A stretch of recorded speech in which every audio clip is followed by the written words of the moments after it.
Eis-me aqui, Senhor, buscando sua verdade e amor. Eu vim neste lugar, tua graça encontrar. Por tua causa livre sou, a minha vida a ti eu dou. Me coloco em tuas mãos, ergo minha voz, pois liberto sou. O teu nome bendirei e bem alto clamarei que eu sou teu, eu sou teu. Por tudo que fizeste a mim, levanto minhas mãos a ti, és o único a quem adorarei. Eu vou compartilhar o amor, ser tua luz por onde eu for. Eu me prostro aos teus pés, ergo minhas mãos, pois liberto sou. O teu nome bendirei e bem alto clamarei que eu sou teu, eu sou teu. Tudo que sou está em tuas mãos de amor e eu sou teu, eu sou teu. Eis-me aqui com os braços bem abertos, Criador, Redentor, tu és o eterno Deus, tu és o eterno Deus. Eis-me aqui com os braços bem abertos, Criador, Redentor, tu és o eterno Deus, tu és o eterno Deus. O teu nome bendirei e bem alto clamarei que eu sou teu, eu sou teu. Tudo que sou está em tuas mãos de amor e eu sou teu, eu sou teu.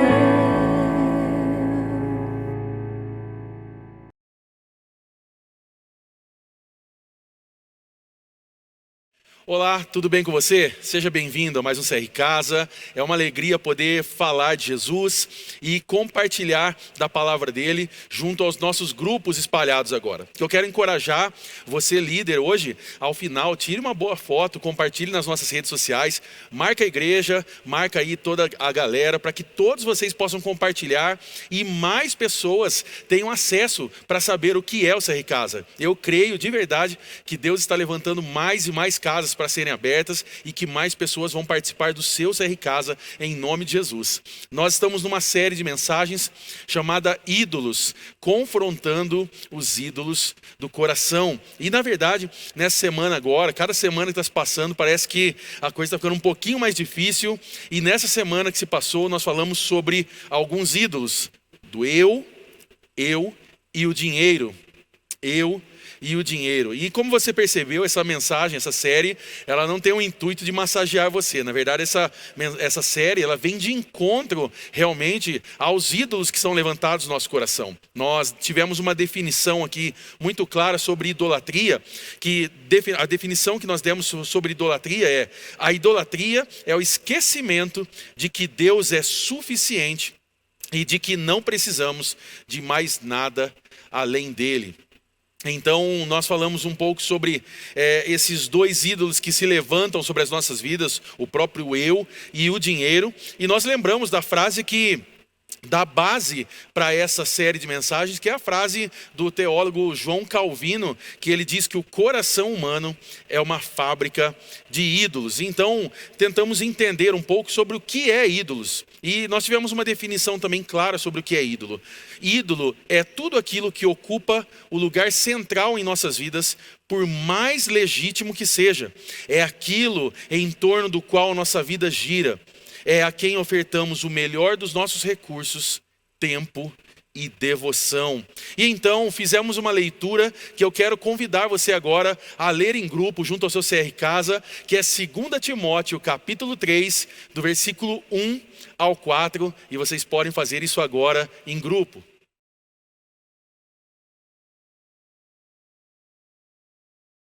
Bom, nós destacamos aí apenas 2 ídolos dentro desse altar, né, que Paulo está propondo aí a Timóteo e deixando claro sobre o que estava acontecendo naquele momento, e é o que acontece até hoje, nos dias atuais. Mas eu quero trabalhar aqui com a ideia do egoístas e dos avarentos, sobre o ídolo do eu e o ídolo do dinheiro. E pegando um resumo aqui, Paulo ele está escrevendo isso agora, no fim dos seus dias, agora está findando o seu ministério, e agora ele está preocupado, ele está agora querendo expandir o evangelho, querendo manter o padrão ao qual ele viveu durante todos os tempos, nas suas missões, nas suas viagens missionárias, em tudo que ele passou, e agora ele está direcionando, ensinando Timóteo, porque Timóteo era alguém muito tímido, era alguém ainda que precisava ali de muita força, de muita coragem para perseverar nessa caminhada. Então agora ele está passando o bastão para Timóteo, e então ele está deixando claro: olha, nos últimos dias sobrevirão tempos terríveis, e aí ele vai dando os exemplos de tudo aquilo que o ser humano faria, e na verdade a gente olha para os dias atuais e é exatamente isso. Paulo estava certo. E então agora nós chegamos aqui a 2 pontos que nós trabalhamos nessa mensagem que se passou, que é o ídolo do eu e o ídolo do dinheiro. E primeiramente, o eu. 2 Timóteo capítulo 3, o próprio versículo 2 diz: os homens serão egoístas. Ou seja, nós entendemos aqui nessa mensagem que as pessoas elas acabam cultivando uma cultura narcisista, essa ideia de pensar em si mesmo, pensar no próprio eu. É essa cultura da selfie, né, que nós falamos, que é o tempo inteiro nós estamos tentando mostrar que nós estamos bem, estamos querendo apresentar que as coisas estão bem, que tudo que está em torno de nós está muito bem e que nós não passamos dificuldades. Eu dei um exemplo sobre casamentos em que casais não sabem mais enfrentar crises, porque agora o eu surgiu dentro dos lares, e agora a ideia principal que ronda os casamentos é: se eu não estiver feliz, de nada vale a pena. Eu trouxe uma pesquisa que diz que 50% dos casamentos acabam. 50%, e isso é muito trágico, isso é muito preocupante para nós como igreja, porque esse dado também passa pelas nossas igrejas. Eu trouxe uma matéria da revista Veja, que diz que nesses últimos anos, o índice de divórcio na terceira idade cresceu 51%. Então as pessoas estão chegando agora numa caminhada na reta final de vida e estão dizendo: eu quero pensar em mim mesmo, eu quero terminar a vida pensando em mim. É a cultura do eu, e isso revela agora o coração humano. Isso agora revela essa ideia egoísta de que tudo tem a ver comigo, que existe em nós realmente, e nós temos que entender isso, que existe em nós um ídolo chamado eu. E se eu não estiver bem, então agora eu quero resolver esses problemas, eu quero extrair de mim mesmo. E então essa é uma ideia desse movimento da autoajuda, de que eu mesmo tenho força suficiente, então eu posso resolver os problemas, que tudo que eu preciso está dentro de mim. E então nós deixamos de confiar em Deus, e então queremos achar respostas em nós mesmos. Só que o fato é que a resposta de tudo está em Jesus. Toda a resposta que você e eu precisamos nesse dia e nos dias que estão por vir está em Jesus. E aqui então surge uma pergunta que nós fizemos nessa mensagem: você serve a Deus ou você está buscando ser servido por Deus? Talvez você está começando sua caminhada de fé e o seu desejo é que agora Deus possa servir você, e o fato é que o Evangelho nos ensina a servir a Deus. Por isso que o Evangelho, o verdadeiro Evangelho, ele não é tão convidativo para as pessoas do mundo lá fora, porque o Evangelho vai dizer para nós tomarmos a nossa cruz e seguir. Então nós precisamos fazer uma reflexão se nós estamos servindo a Deus ou se nós estamos querendo ser servidos por Deus. E o fato é que muitas vezes nós somos um pouco egoístas. E eu queria aqui propor uma pergunta, e eu queria deixar você muito à vontade, mas queria pedir a sua sinceridade. Você se considera uma pessoa egoísta? Você se considera alguém que pensa primeiro em você e depois nos outros? Ou que primeiro você quer estar bem e depois pensar nos outros? Eu convido você a responder isso agora em grupo.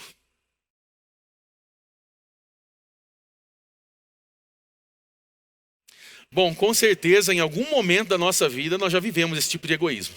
Talvez hoje você está sendo transformado, Jesus está transformando, o evangelho poderoso de Jesus está mudando seus pensamentos, mas o fato é que, por muitas vezes, nós já fomos egoístas. E a oração nossa hoje, junto aos nossos grupos, é que nós possamos vencer isso. Que nós possamos lembrar que Deus é provedor de tudo e cuida de nós. E nós não precisamos estar preocupados com o nosso próprio umbigo.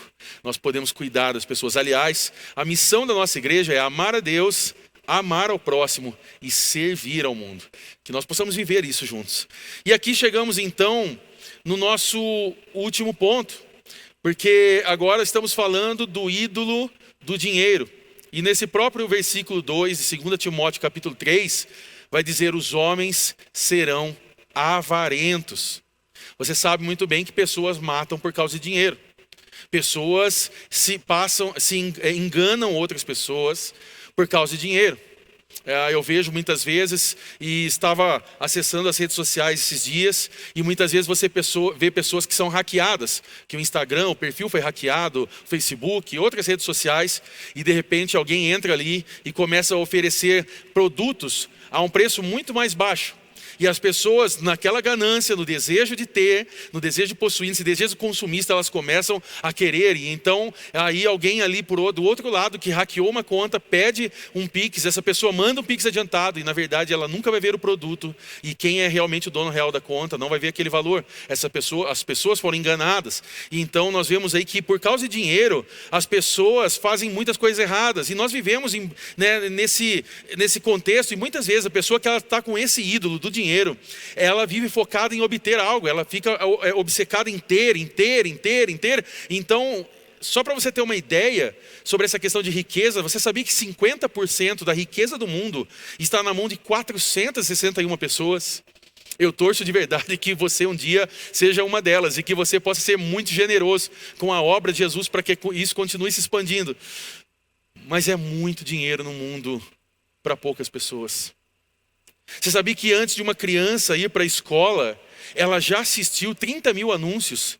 Então a ideia da mídia é colocar isso na cabeça desde o começo da criança ali, para que ela possa consumir, para que ela possa ter, para que o dinheiro e o consumo se tornem um ídolo. E é interessante que John Blanchard, ele diz uma frase interessante, ele diz que poucas coisas testam mais profundamente a espiritualidade de uma pessoa do que a maneira como ela usa o dinheiro. Isso é muito precioso e faz a gente refletir como nós estamos usando o dinheiro. Se o dinheiro realmente é algo que passa pelas nossas vidas e então pagamos nossas contas, fazemos os nossos investimentos, mas também abençoamos o reino de Deus, abençoamos os nossos familiares, os nossos vizinhos, ou se isso é um ídolo e nós muitas vezes até não dormimos por causa disso. E talvez você sabe que você é alguém que já teve dificuldades em dormir por causa do dinheiro. Você talvez está ansioso ainda nessa semana, porque precisa pagar algumas contas. Mas o fato é que muitas vezes nós não temos essa mesma ansiedade ao ver a desigualdade social no mundo. Nós não temos essa preocupação, essa insônia, ao ver uma guerra acontecendo no mundo e pessoas morrendo, pessoas inocentes morrendo, crianças sendo degoladas. Percebe como que esses ídolos são sutis no nosso coração e eles aparecem e eles vão tomando conta do nosso coração e nós não percebemos. Percebe que quando nós falamos de dinheiro na igreja, quando um pastor fala, e hoje eu estou nessa posição, eu sei a responsabilidade e a dificuldade que é falar de recursos dentro da igreja. Quando nós falamos que queremos colocar um forro numa igreja, tem pessoas que muitas vezes acabam falando assim: será mesmo que esse dinheiro vai para isso? Será mesmo será que eu devo ajudar? Será que eu faço parte disso? Eu acho que é melhor eu comprar um tênis, é melhor eu resolver isso. Não, eu preciso curtir esses dias de calor, eu vou para a praia. Por que eu vou investir? Tem tantas pessoas que vão fazer isso. E talvez você era a pessoa fundamental para fazer parte, para que isso pudesse expandir. Eu estou dando um exemplo muito particular daqui da nossa igreja. Mas percebe como que isso afeta a gente, como isso se torna um ídolo? Quando a gente fala sobre dízimos e ofertas, isso chama muita atenção. As pessoas ficam irritadas, muitas vezes falam assim, não, isso não tem mais nada a ver. Não, a Bíblia não mostra bem exatamente isso. Sabe o que que é? Sabe o que que é? E a gente vai tentando tirar a nossa responsabilidade da reta. E então começamos a dizer, isso não faz sentido para mim. Ídolo. Talvez hoje é dia de você se desprender disso, pedir perdão a Deus e começar a viver uma vida de generosidade. Porque o nosso Deus, Ele é um Deus provedor e Ele provê todas as coisas. Se hoje você está aí no CR Casa agora, você vai ter um tempo de comunhão com amigos. Deus proveu amigos, Deus proveu um CR Casa, uma igreja que te ama. Deus proveu recursos para vocês comerem daqui a pouco. Deus proveu alegria e paz sobre a sua vida, sobre a sua família. Então, por qual motivo queremos ser gananciosos? Queremos ser agora avarentos com aquilo que Deus nos dá? E então, eu fecho com uma pergunta, com uma frase, na verdade, de Oswald Smith, e aí eu quero propor uma pergunta para fecharmos esse CR Casa. Há uma frase do Oswald Smith, ele diz, não é o quanto do meu dinheiro darei a Deus, mas quanto do dinheiro de Deus eu vou guardar para mim. Olha que frase interessante, não é o quanto do meu dinheiro darei a Deus, mas quanto do dinheiro de Deus, ao qual Ele nos dá, eu vou guardar para mim. Essa é uma reflexão que nós podemos fazer hoje. E eu quero aqui colocar uma pergunta para você, para que nós possamos agora fechar esse CR Casa e orarmos, e então passar a palavra aos nossos líderes. Você é alguém que tem dificuldade de lidar com o dinheiro? Você é alguém que tem dificuldade de ser generoso, de contribuir, de abençoar pessoas, de ajudar o próximo? Você é alguém que de repente se preocupa demais com o dinheiro? Eu convido você agora a responder esse grupo. Seja sincero, não precisa ficar com ressalvas. Nós estamos juntos aqui para aprender uns com os outros e para que nós possamos orar, porque só Deus tem o poder de quebrar esses ídolos hoje. Então tome a decisão ainda hoje de dizer, Senhor, eu quero que esses ídolos sejam destruídos no meu coração. E a partir disso eu convido você a orar, ter esse tempo agora de comunhão também com o CR Casa. E não se esqueça que aos domingos, às 10 horas da manhã, às 7 horas da noite, nós estamos aqui. Nós estamos aqui para celebrar a Deus e aprender mais sobre tudo que Ele tem feito no nosso meio. Que Deus abençoe você. Responda agora em grupo e tenha um ótimo momento de comunhão agora. Deus abençoe você. Até mais.